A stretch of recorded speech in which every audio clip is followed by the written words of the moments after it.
Shalom, bienvenidos al estudio de El libro de Esther y el rey Saúl. ¿Qué tendrán que ver estos dos personajes en este libro? ¿Realmente tienen alguna conexión? Muchas veces nosotros leemos, ¿cierto?, la Biblia de una manera de corrido quizás. A veces hilamos algunos puntos, pero a lo mejor algunas cosas las dejamos pasar. Y es también un tema del idioma, es también un tema de no conocer las expresiones, pero realmente hay bastante en común entre el libro de Esther y el rey Saúl. Hay bastante en común. Y realmente el libro de Esther se alza como un- una rectificación también de los descendientes de Saúl. Y vamos a ver por qué. Entonces, de alguna u otra manera, vamos a ver que en este libro se revierte el legado negativo de el rey Saúl o Shaul. ¿Ya? Quiero decir de todas maneras que este estudio, bueno, lo leí de un artículo muy interesante, a una profesora que se llama Mark Zvi Bretler, se llama así. Muy interesante el artículo que publica, como más que determinante, como una opinión y un poco una investigación sobre este tema. Y bastante interesante porque también lo conecta con el Brit Hadashah. Y ahí vamos a ver por qué y de dónde viene alguna de las frases también célebres que incluso hemos estado estudiando por allí en los cursos que hemos estado haciendo. Así que vamos a ver. Y los lentes preguntan aquí. Están aquí, hermano. Están aquí.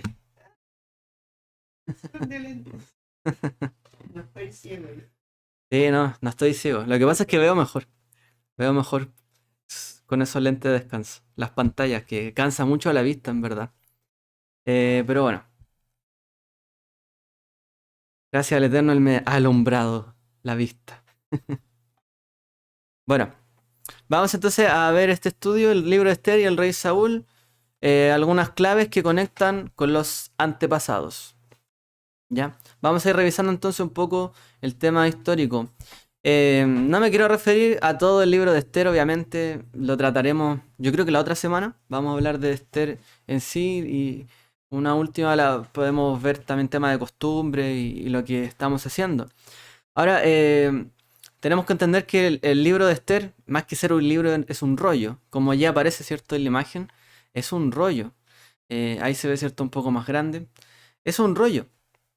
Y este rollo, bueno, en general en la tradición no se hace como el típico pergamino de la Torá, que es cierto, se va enrollando desde ambos lados, sino que solamente tiene una, eh, por así decirlo, una parte donde se enrolla, una manilla.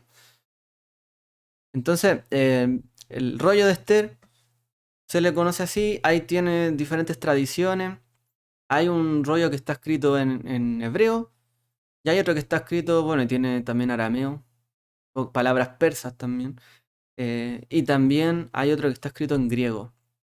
Así que eso es como de dónde está escrito este libro. Ahora, el libro obviamente lo hemos conocido, si alguien no lo conoce, bueno, trata la historia de cómo, ¿cierto?, una joven doncella judía llega a ser la reina, ¿cierto?,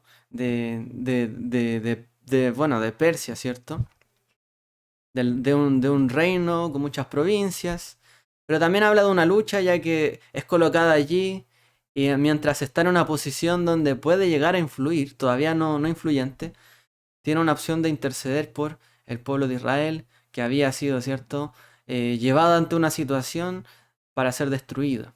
Entonces actúan junto con su tío, Mardoqueo o Mordejai, y finalmente ellos oran, ¿cierto? Ayunan, hablan con el pueblo y ejecutan también una acción inteligente para que se revierta la situación del exterminio que se había decretado contra los judíos y finalmente todo eso se revierte.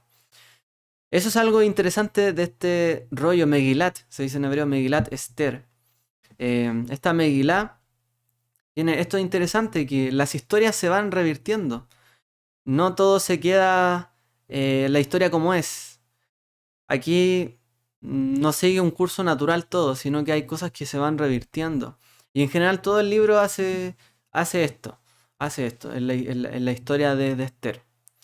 También menciono que debido también a la naturaleza del texto, de algunos datos que aporta, que no todos son comprobables, 100%. Algunos, ¿cierto?, postulan que, bueno, están basados en hechos reales, otros dicen que realmente no está basado plenamente en hechos reales, sino que fue escrito posteriormente. Pero hay disensión dentro de los académicos.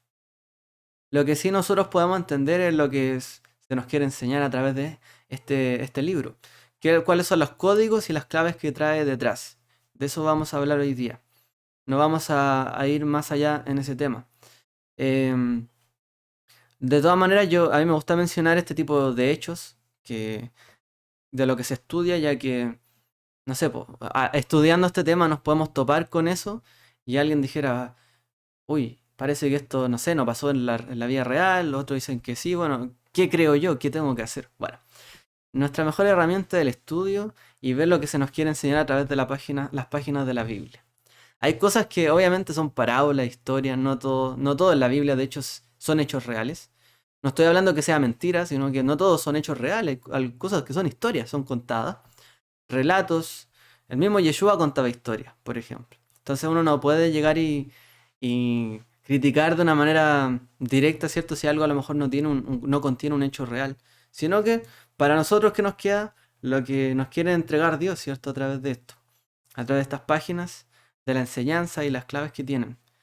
Y de ahí aprender. Bueno, ese sería una breve introducción. Está, ¿cierto? Este rollo escrito, ambientado, ¿cierto? En la corte persa. Y podríamos, ¿cierto? No se sabe bien a qué fecha de qué reinado persa, porque en realidad no está muy claro. Por eso que les digo que no concuerda muy bien con lo que se sabe aparte históricamente. Pero sí, por ejemplo, tiene algunas palabras que son de la época persa. Son palabras bastante largas y complicadas. Como por ejemplo, Ahash Darpanim. Palabras así como un poco de trabalenguas que aparece ahí en hebreo. Pero bueno, de ahí se puede determinar todo eso. Em, Uno, como les decía, uno debe leer este texto y ver las claves que contiene. Para nosotros siempre va a ser lo importante ver las claves que hay ahí detrás del texto de la escritura y de la Biblia. Nosotros no juzgamos, ¿cierto? Más allá.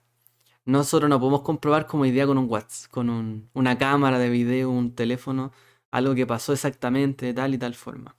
Pero sí podemos ver lo que nos podemos aprender de todo esto. Ahora entonces, en este libro, ya para entrar en el tema. Me permiten aquí.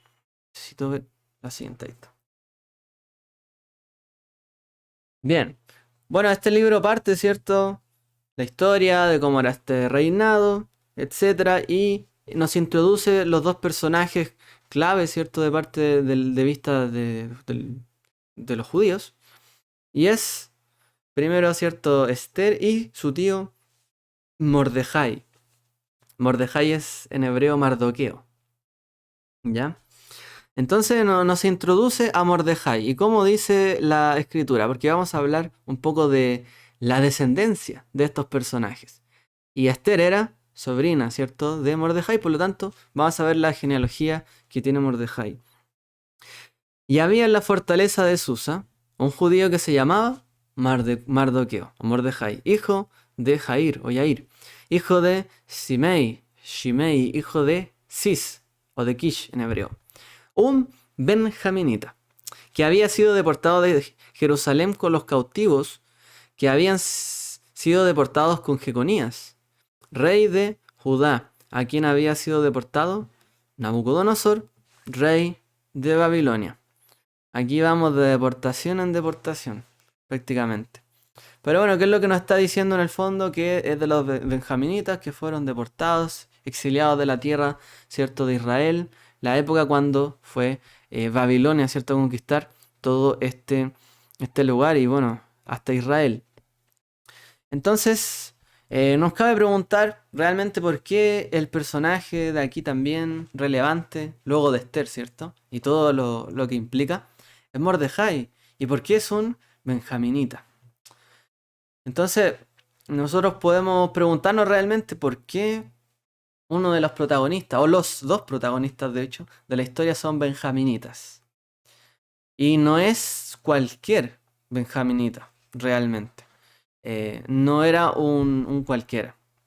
Como dice ahí, era Mardejai, hijo de Yair, hijo de Shimei, hijo de Kish, un benjaminita. Y ya cuando dice eso, dice bastante, la verdad, si nosotros entramos a analizar. Una palabra que aparece allí en hebreo es Yehudí, ¿cierto? Judío. Ese término significa en este caso judío perteneciente, ¿cierto? Como al pueblo de Israel en general, o de la lengua judía, que en un momento, ¿cierto? Al hebreo se le llamó eh, la lengua judaico, se le llama en una época, al hebreo. Antes de que se llame hebreo, se le llamaba judaico.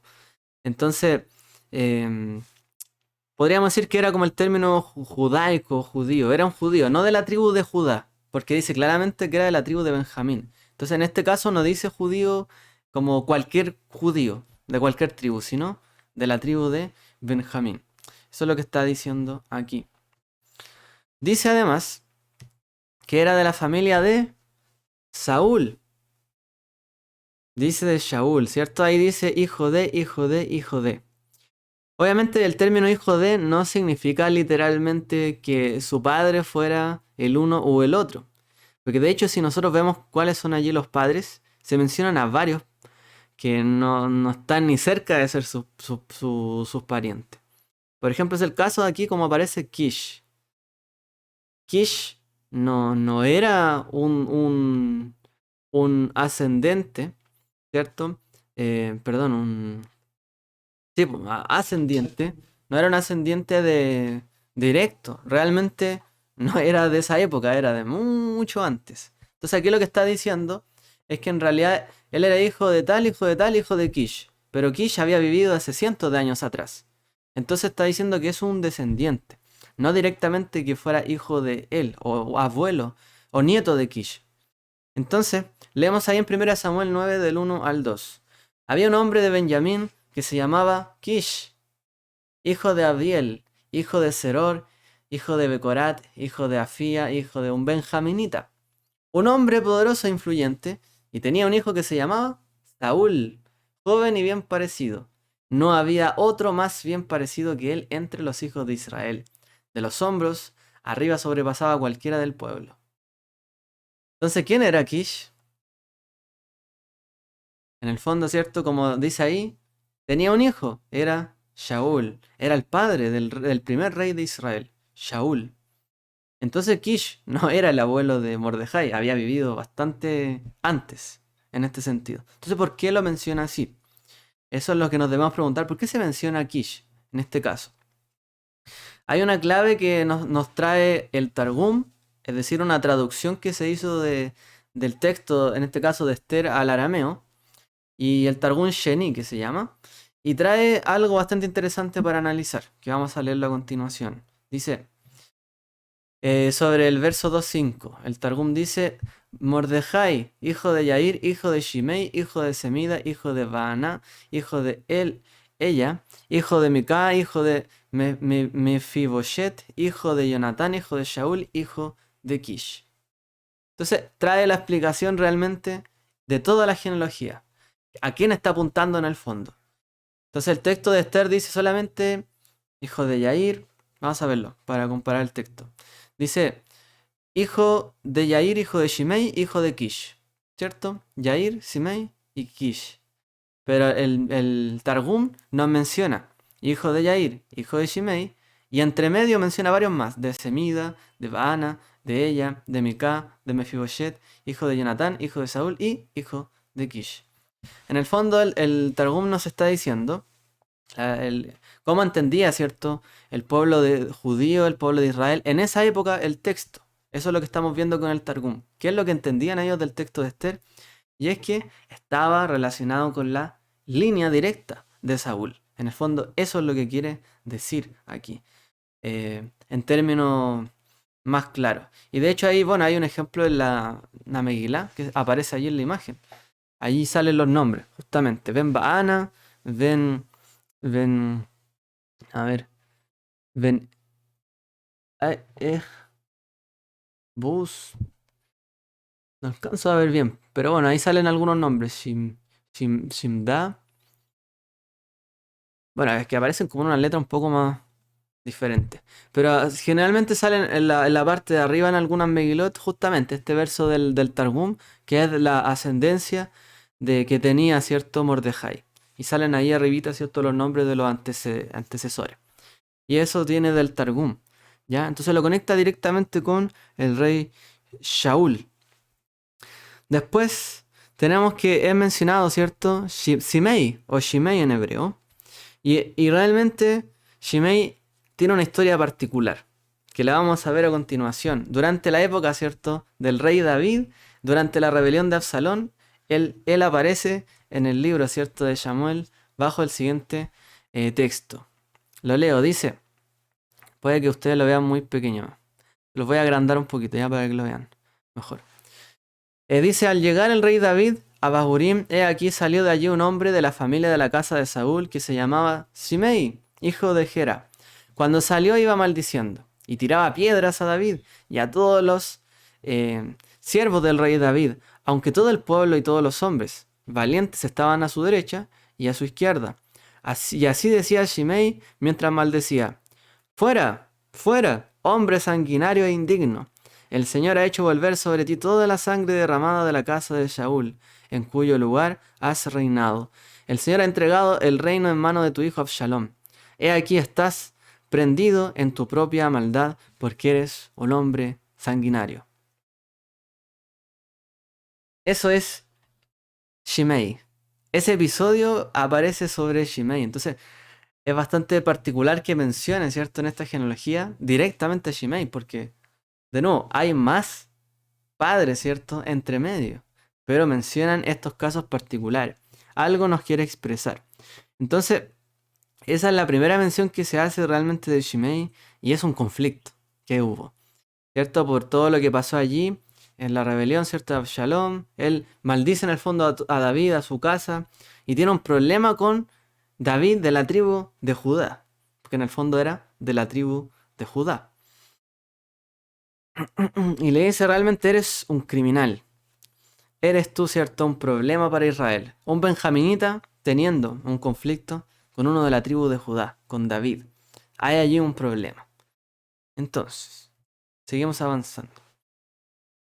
¿Por qué entonces se dice que el abuelo de Mordejai fue Shimei? Y en realidad, este caso también, Shimei había estado bastante antes, ¿cierto?, en la época de David. Entonces, ¿por qué se le llama hijo de Shimei a Mordejai si se supone que Shimei maldijo, ¿cierto?, a David? ¿Por qué mencionar ese caso entonces? Bueno, ¿por qué entonces está allí? Y dice el mismo Targum, nos responde lo siguiente. Es porque Shimei maldijo a David, rey de Israel, pero tuvo misericordia de él, y no lo hizo matar desde que vio, a través de la profecía, que estas dos personas justas, es decir, Mordejai y Esther, a través de cuyas manos Israel se salvaría, descenderían de él. Es decir, explican los sabios, ¿cierto?, de la época que escribieron este Targum, realmente por qué se menciona que es hijo de Shimei, porque aun cuando Shimei maldijo a David, y eso desprestigia por supuesto la línea de él, aún así Dios tuvo misericordia de él y no lo hizo matar. Como David también, ¿cierto?, en su momento no tuvo misericordia y no lo mandó a matar, aun cuando lo maldijo frente a todos sus hombres. Quizás valoró, ¿cierto?, la valentía que tuvo este hombre. Pero aún así, no tuvo misericordia y no lo atacó, ¿cierto? O no lo silenció por todo esto que pasó. De la misma manera, se dice allí que en la profecía probablemente esto sucedió porque también vio, ¿cierto?, de que a través de él vendrían estos salvadores, que serían Mordejai y Esther, para el pueblo de Israel, para todo el pueblo de Israel. Entonces, ¿por qué se menciona a Shimei? Hay un episodio ahí particular. Pero también hay, por así decirlo, una redención. Hay una rectificación. Él maldijo a Israel, pero sus descendientes salvaron a Israel completamente. Él desprestigió la casa, ¿cierto?, el reinado de David, lo maldijo, pero sus descendientes también obtuvieron un reinado, ¿cierto?, allí en Persia y y fueron realmente muy influyentes para todo el resto de Israel. Hay una especie de rectificación en en este texto, ¿cierto? Y eso es lo que estamos viendo aquí realmente.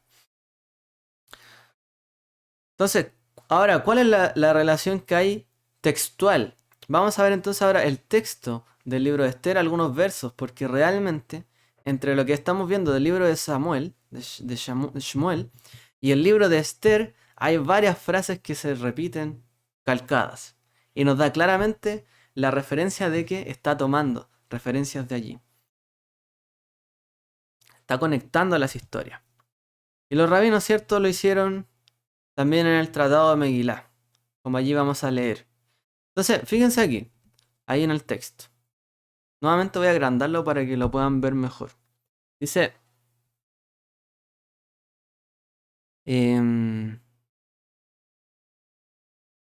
primero, ¿cierto? Vemos allí en la parte de arriba a Saúl, ¿cierto? Saúl es mencionado en el libro de Samuel 10:16, donde dice, Veet var, dice, canso ver, Ameluja lo igidlo. Y él, Saúl, es decir, no le dijo nada a su tío sobre la realeza.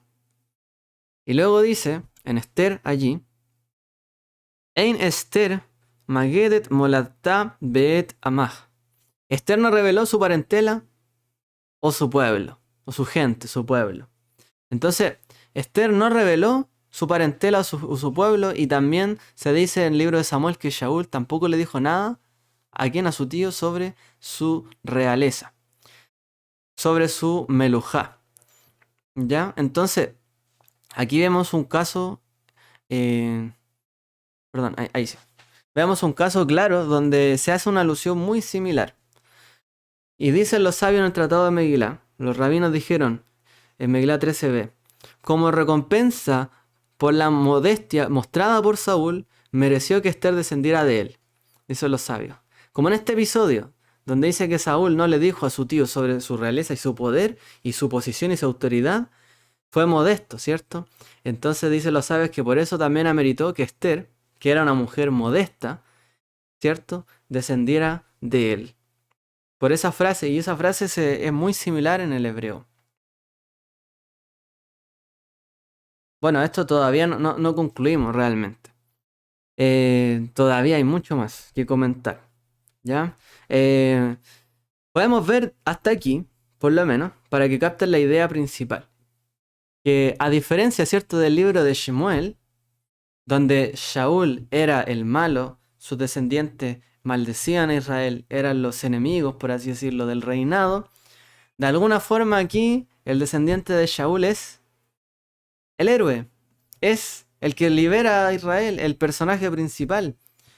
Esther, ¿cierto?, por así decirlo, vuelve a colocar la imagen de Shaul en una buena posición dentro de Israel.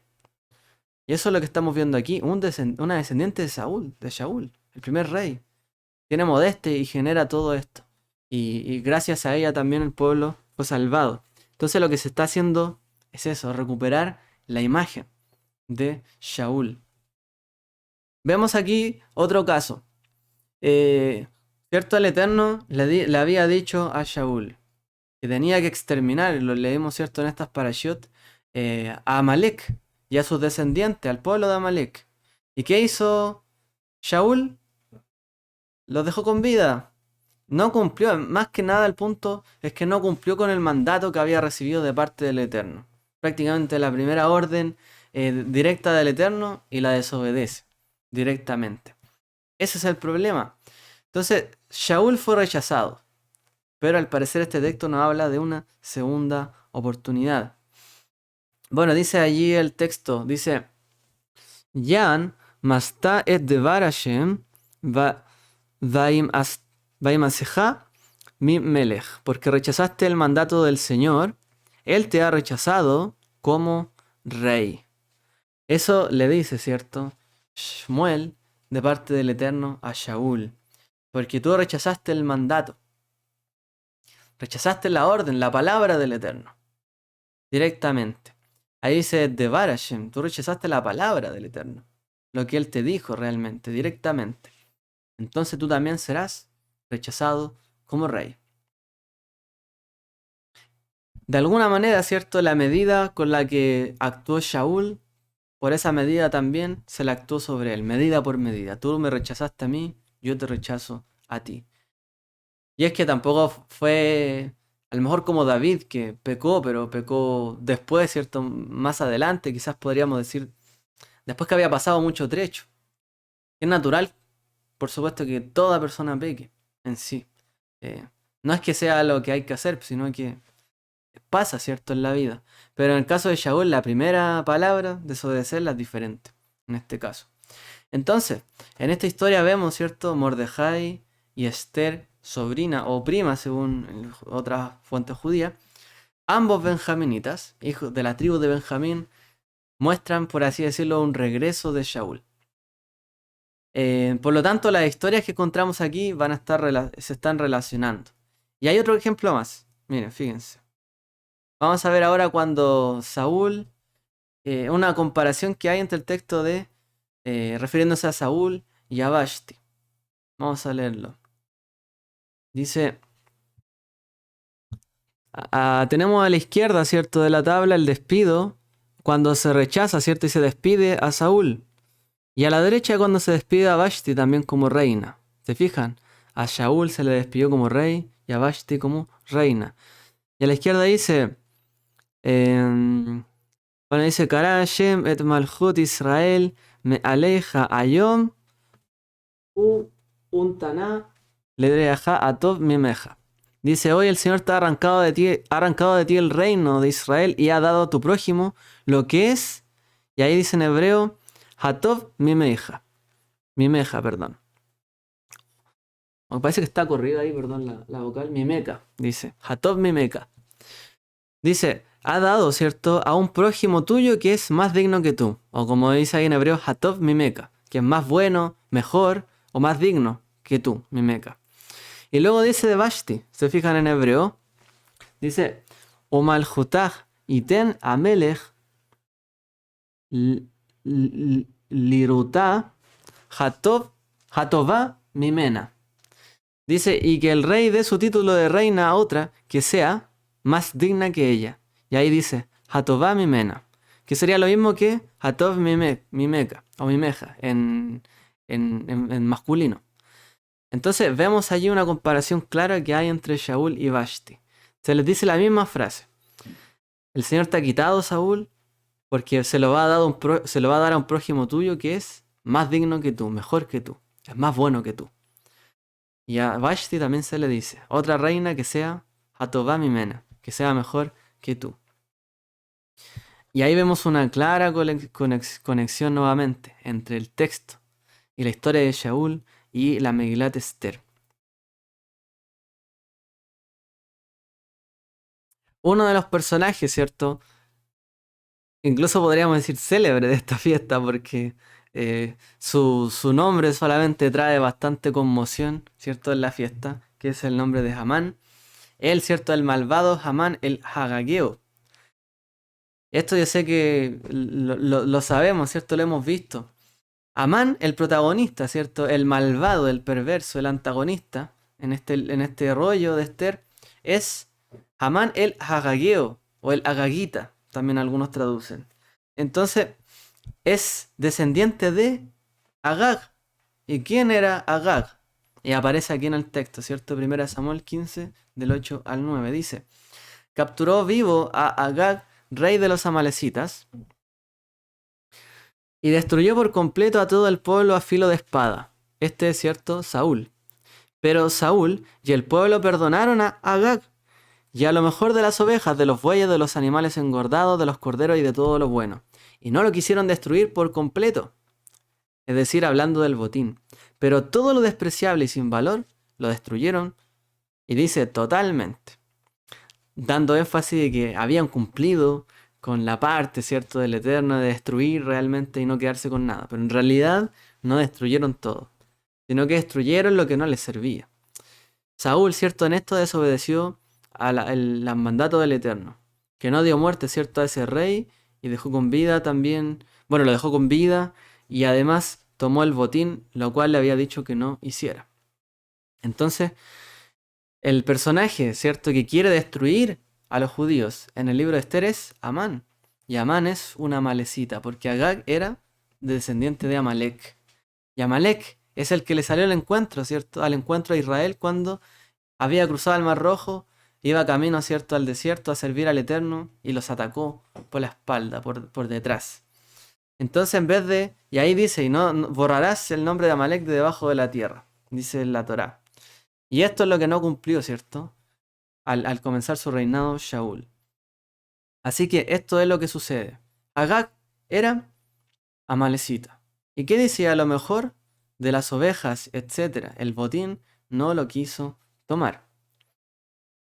Entonces, vemos aquí una clara referencia en el tema del botín. Vamos a ver otra referencia bastante clara en el libro de Esther.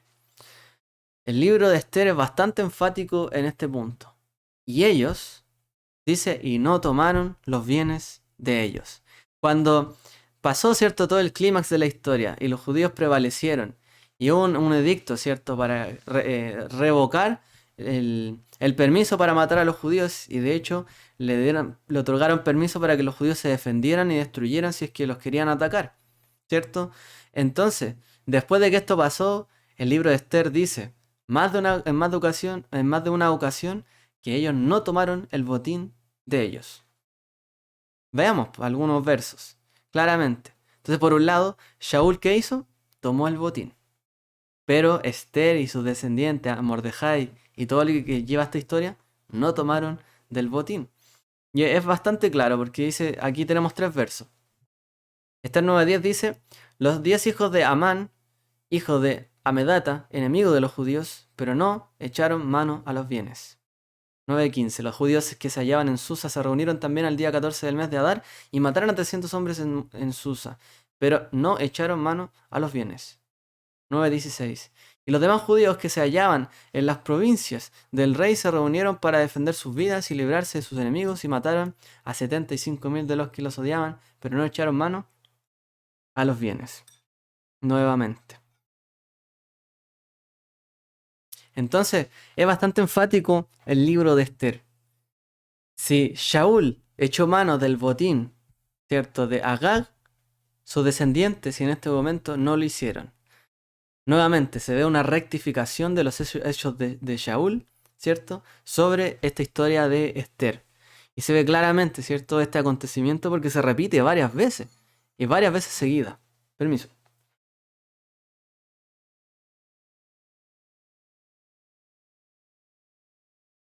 La nueva generación de los descendientes de Shaul actuó diferente. Rectificó ese error de Shaul, por así decirlo.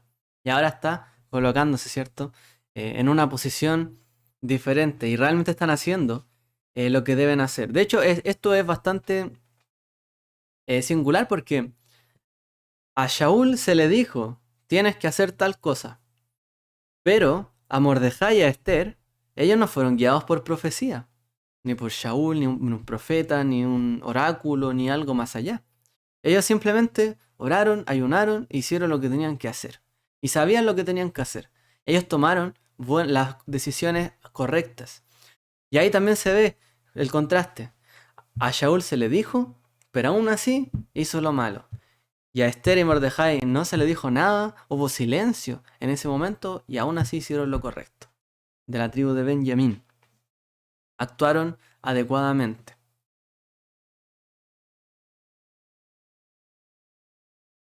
Otro punto y otra frase que aparece allí, que no se repite muchas veces en toda la Tanaj, es la frase de el mal decidido. ¿Cierto? Cuando recordamos de que, bueno, Shaul estaba obviamente en guerra contra los filisteos. En general, hubo un momento donde él quiso matar a su contendor en ese momento, que era David, ¿cierto? Entonces, David le pidió a su amigo Jonatán en una ocasión que averiguara, que preguntara si es que su padre, ¿cierto?, Shaul, le quería hacer un mal a él. Y le pregunta específicamente si es que ha decidido un mal contra su vida. Dice así en hebreo. Bueno, ahí está. Vamos a leerlo. Dice, 1 Samuel 29. Y respondió Jonatán, nunca tal te suceda, porque si yo me entero que mi padre ha decidido que el mal caiga sobre ti, y en hebreo dice, ki koltah hará, dice, no te avisaría yo. Y nosotros vemos luego en el libro de Esther 7:7 que dice, y dejando de beber vino, el rey se levantó lleno de furor y salió al jardín del palacio, pero Amán se quedó para rogar por su vida a la reina Esther, porque vio que el mal había sido determinado contra él por el rey. Y ahí dice en hebreo, Kikolta elav hargaa. Nuevamente aparece una frase que pocas veces aparece en toda la Tanaj y aquí se repite y es prácticamente la misma. Entonces, como dice ahí, Amán se queda rogando por su vida, ¿cierto?, a la reina Esther, porque vio que el mal había sido determinado contra él. Entonces, se está preguntando David, que tu padre, ¿cierto?, no determine el mal contra mí. Y gracias a eso también Shaul, bueno, no acabó bien en toda la situación, pero en este caso pasó al revés. Los enemigos, ¿cierto? Y de hecho, el benjaminita, que sería Esther y Mordejai, a ellos se les preguntó esta frase ahora, por así decirlo. Y ellos fueron, ¿cierto?, los que estuvieron favorecidos también en esta posición, de dictaminar misericordia o no en este momento. Entonces, el mal decidido es una frase que claramente hace una alusión al rey Saúl, en efecto. Más casos, Mordejai con las ropas reales. Veamos. En la Megilá, de hecho, parece hablar varias veces que Mordejai, que no era Esther, que no era reina, que no era rey, que no era realmente un funcionario alto, sino que era el tío, por así decirlo, de Esther. Pero aún así se le viste de vestiduras reales por lo que hace, etc. Es decir, a Mordejai se le coloca como un rey, con ropas reales. ¿Qué dice Esther? Bueno, entonces dijo el rey a Amán, toma presto el manto y el caballo como has dicho y hazlo así con el judío Mardoqueo que está sentado a la puerta del rey, no omitas nada de todo lo que has dicho. Y Amán tomó el manto y el caballo y vistió a Mardoqueo y lo llevó a caballo por la plaza de la ciudad y pregonó delante de él, así se hace a quien el rey quiere honrar. Y más adelante también dice, entonces Mardoqueo salió de la presencia del rey en vestiduras reales, de azul y blanco, con una gran corona de oro y un manto de lino fino y púrpura, y la ciudad de Susa dio vivas y se regocijó.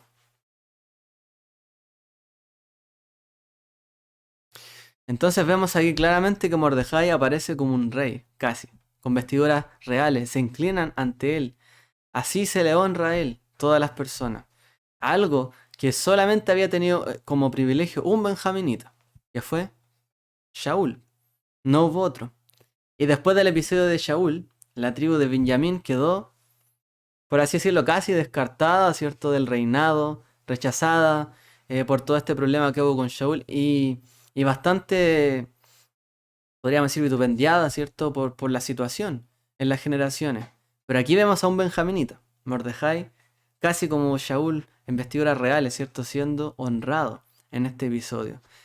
Entonces podemos ver esto y otros casos más, por ejemplo, en el libro en la semana antes de Purim, el Shabbat anterior, se le llama, a ese Shabbat tiene el nombre de Shabbat Zahor, que significa el Shabbat del recuerdo, y se lee justamente por el texto de la historia de la orden de destrucción de los amalecitas para el rey Shaul, que finalmente él no lo hace. Y se le agrega el maftir, el texto, ¿cierto?, de la Torá que habla de destruir a Amalek. Eso se lee antes de. Entonces está todo relacionado realmente. Entonces el libro de Esther trae un tikkun, una rectificación, una reparación para la tribu de Benjamín. Y de eso se trata también el texto en sí, el rollo.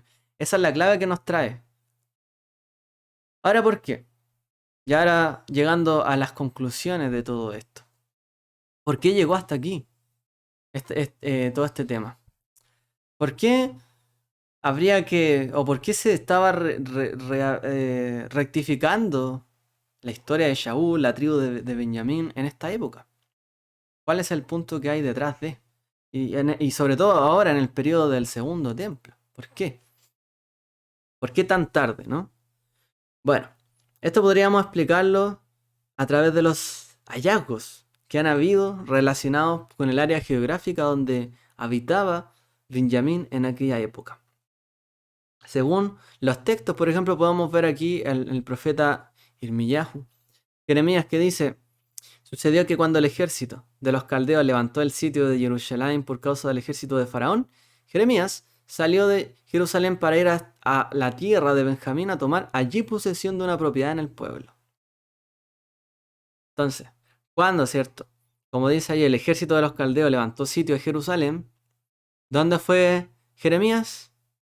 A la tierra de Benjamín, para tomar allí propiedad. Es decir, esa propiedad parece que estaba todavía intacta, no había sido tomada.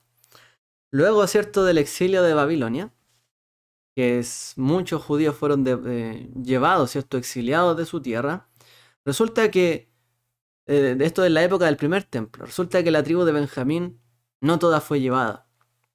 Si bien algunos fueron llevados, como aquí se menciona Mordejai, descendiente, cierto, de exiliados, pero hay otros que se quedan. Y de hecho, la evidencia histórica marca realmente que Benjamín se salvó de gran parte de la destrucción que vino a Israel y a Jerusalén en esa época. Ellos se libraron de eso, de esa devastación. Y Jeremías lo sabía y por eso él iba para allá. Y hay varios textos que nos respaldan esto realmente. Aquí vamos a ver otros textos también. Por ejemplo, también, permiso. Después de que los babilonios, ¿cierto?, exiliaron a los judíos, se quedó a cargo, ¿cierto?, de los que restaron ahí en la tierra, Gedalías. Y Gedalías, ¿dónde estuvo gobernando? En Mizpá. Y Mizpá era una tierra que estaba en la tribu de Benjamín. Es decir, en la tribu de Benjamín todavía habían posesiones y estaba intacto. No habían sido destruidos. Entonces el mismo Jeremías quería ir para allá. Otra evidencia, ¿cierto?, de histórica, realmente nos trae la arqueología de que en el territorio de Benjamín se da cuenta de que en aquella época estaba mucho más asentada que los territorios de Judá o del resto, ¿cierto?, de Israel, en la época del exilio. Hay restos de pueblos, de ciudades, más que nada de pueblos, ¿cierto?, y de edificaciones de esa época, que todavía estaban en pie, todavía estaban funcionando. Entonces, ese periodo ellos lo pudieron sobrevivir los benjaminitas. Vemos allí, ¿cierto? Aquí tengo dos textos, también en la época de Esdras y Nehemías. Dice, voy a colocarlo en grande aquí. Dice, cuando se enteraron los enemigos de Judá y de Benjamín de que el pueblo del destierro estaba edificando un templo al Señor, Dios de Israel, etc. Esdras dice, cuando se enteraron los enemigos de Judá y de Benjamín. Es decir, ¿quiénes reconstruyeron el templo? La mayoría de la tribu de Judá, ¿ya? Con Nehemías y Esdras. Pero los de Benjamín no estaban con ellos porque ellos ya tenían sus tierras. Por eso dice, los enemigos de Judá y de Benjamín vieron que estaban haciendo esto. El Nehemías también dice, 11:4, algunos de los hijos de Judá y algunos de los hijos de Benjamín habitaron en Jerusalén. De los hijos de Judá, Ataías, hijo de Usías, hijo de Zacarías, hijo de Amarías, hijo de Cefatías, hijo de Mahalaleel, de los hijos de Fares, ¿cierto? O de Pinjas. Y ahí también dice, algunos de los hijos de Benjamín habitaron en Jerusalén. Es decir, hay algunos benjaminitas que seguían allí, incluso en Jerusalén. Tenían sus territorios y también algunos seguían en Jerusalén en aquel entonces. Entonces lo que vemos aquí, ¿cierto? Es que el linaje de Shaul no se cortó y no se terminó allí, sino que siguió avanzando a lo largo de las eras hasta que nos lleva, ¿cierto?, a este episodio, del episodio de Esther. Y finalmente los descendientes de Shaul, aun cuando fue desterrado, también, ¿cierto?, como el Eterno le prometió un reinado y autoridad, ¿cierto?, que luego le fue quitado, pero aún así sus descendientes más adelante pudieron gozar, por así decirlo, de una estabilidad en Israel. Prácticamente la única tribu que quedó allí en pie en Israel en la época del exilio fue la tribu de Benjamín, que estuvo más completa. Algunos retornaron de otras tribus, de todas las tribus, pero los benjaminitas fueron los que más prevalecieron en la tierra de Israel. Entonces, por un lado les fue quitado el reino, el prestigio, etc. Pero, ¿por qué vemos esta restitución de Esther y Mordejai? ¿Y por qué tanta referencia a Shaul? Porque justamente es eso. Aun cuando pasó todo ello, hay una rectificación también para esta tribu. Y viene en esta época, donde desde Benjamín viene salvación para el pueblo de Israel.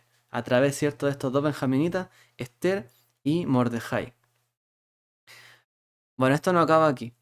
Algunos ya lo habrán captado, ¿no? A lo mejor. Ya habrán pensado quién era benjaminita. Rab Shaul, el apóstol Pablo, dice que él era benjaminita. Romanos 11:1 dice: digo entonces, ¿acaso ha desechado Dios a su pueblo? De ningún modo, porque yo también soy israelita, descendiente de Abraham. ¿Y qué dice? De la tribu de Benjamín. Y golpea la mesa. Luego dicen Filipenses también: circuncidado él, ¿cierto?, al octavo día.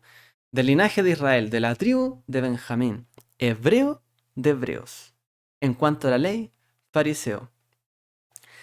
Algunos se han preguntado por qué Shaul dice hebreo de hebreos. No será mucha jactancia en el caso de Shaul. Obviamente le está diciendo aquí que él era efectivamente judío, hebreo, pero es que hay algo particular y lo mencionamos. La tribu de Benjamín fue prácticamente la única tribu que nunca fue despedida o desterrada, ¿cierto?, de Eretz Israel. Muchos continuaron viviendo allí desde la época de antaño hasta la época de Shaul, del apóstol Pablo, de Pablo. O sea, de la época en que se instalaron, desde de la entrada a la tierra prometida desde Moshe, estuvieron en esa tierra. Ellos no anduvieron en el exilio, en la deportación en Babilonia, en Persia, en otros lugares, aunque algunos benjaminitas como Esther y Mordejai sí, pero muchos de ellos continuaron viviendo allí en la tierra, incluso en Jerusalén, por generaciones y generaciones. ¿Puede otra tribu decir eso? A lo mejor la tribu de Yehudá, que muchos de ellos retornaron, podrían decirlo, pero aún así, en un momento salieron desterrados. Pero los benjaminitas no. Entonces el hecho de que él diga que es hebreo de hebreos, es porque dice primero de la tribu de Benjamín, benjaminita, hebreo de hebreos. O sea, todos podemos ser descendientes de Abraham, etcétera, pero muchos de nosotros se han mezclado con otros pueblos, pero los benjaminitas se han mantenido aquí, como pueblo hebreo antiguo hasta el día de hoy. Mi genealogía en el fondo está diciendo no está entremezclada con otros, sino que sigue siendo benjaminita. Y los benjaminitas tenían claramente una conexión desde antaño con la tierra y que no habían sido destituidos de allí. Entonces, Pablo se está jactando por esto, por la gran ventaja que tenían los benjaminitas, y no otra tribu podía decir esto, que eran hebreos de hebreos. Los benjaminitas sí, ellos sí podrían hacer eso, realmente. Y bueno, esta actitud que adopta Shaul también aparece en algunos textos rabínicos, ¿cierto? Donde se hace alusión a las tierras de, de Benjamín y del honor, ¿cierto? O más que nada cuando hay discusiones a veces de la tierra o de los ganados, por ejemplo, ellos citan realmente que hay como que el favor del Eterno y la voz del Eterno siempre como que estuvo con ellos en el fondo. Y lo vemos claramente en el hecho de que ellos no fueron expulsados, ¿cierto? En ese momento, es que el favor del Eterno también estuvo sobre ellos. Y vemos, ¿cierto? Aquí finalmente otra cosa más que sucede en la Torá, que es un tikkun, una reparación, una rectificación. Por lo tanto, el libro de Esther, Megilat Esther, nos habla de una rectificación de el rey Shaul y su descendencia, su linaje. Shaul no fue capaz, ¿cierto?, de destruir a Agag, pero sus descendientes, a los descendientes de Agag, sí, y no lo dudaron. Actuaron incluso sin que el Eterno les hablara. A Shaul le habló, pero a ellos no, a Esther Mordejai no le habló el Eterno. Y aún así actuaron y debieron hacer lo que tenían que hacer. Entonces, los descendientes de Shaul, los benjaminitas, realmente tuvieron su restitución en este episodio y también en el hecho de que ellos no fueron quitados de la tierra de Israel. Por lo tanto, también vino liberación, ¿cierto?, para ellos. Y podemos incluso añadir que uno de la tribu de Benjamín, Pablo, ¿cierto?, también propagó la palabra, la besorá, la buena nueva del Mesías, ¿cierto?, por todo el mundo, por donde él conoció, y con sus cartas y sus textos realmente pudo influir a gran parte del mundo. Vemos ahí nuevamente cómo actúan también los legados, las herencias proféticas también de las tribus, cómo cumplen también un rol, un papel, aun cuando haya una caída, el Eterno también permite la rectificación, ¿cierto?, en su pueblo. Se levanten nuevamente, que vuelvan a establecer, ¿cierto?, su dignidad, y bueno, y que tengan también el favor del Eterno. Entonces, reflexión, para que nosotros nos quede también aprender de los antepasados, de los padres, no cometer los mismos errores. El libro de Esther habla claramente de una rectificación de errores anteriores. Debemos rectificar, no podemos seguir haciendo lo mismo que está mal hecho. Lo mismo que está bien hecho, sí, pero realmente tenemos que nosotros rectificar. Mirar lo que está allí detrás, nuestra familia, quizás nuestro entorno, o lo que nosotros sepamos, hay que intentar rectificarlo. De esa manera, como ellos lo hicieron, trajeron salvación para todo Israel. Y si alguien se pregunta, pero un acto mío, una rectificación en mi vida, ¿puede traer algo que afecte, ¿cierto?, a alguien más? Pues sí, creamos que sí, porque una rectificación en una pieza que está en un lugar donde el Eterno lo colocó, en una pieza clave, puede traer, ¿cierto?, una gran salvación. Nunca dudemos de eso, el poder de la rectificación, y bueno, y aprendamos, ¿cierto?, de los padres y hagamos las cosas bien ahora. Bueno, los dejo con eso. Esperar que hayamos, ¿cierto?, visto alguna de las claves de este texto, verlo desde otra perspectiva también, a Shaul, otros textos, qué es lo que pasaba ahí también en esa época, por qué los benjaminitas eran diferentes, o por qué decir que era benjaminita, porque de las otras tribus, quién sabe ya de qué tribu era. Difícil, pero él sí podía saberlo. Bueno, amados, que el Eterno les bendiga, espero que haya sido de edificación y un buen material de estudio también, este mismo que hemos dado. Que el Eterno les bendiga. Shalom.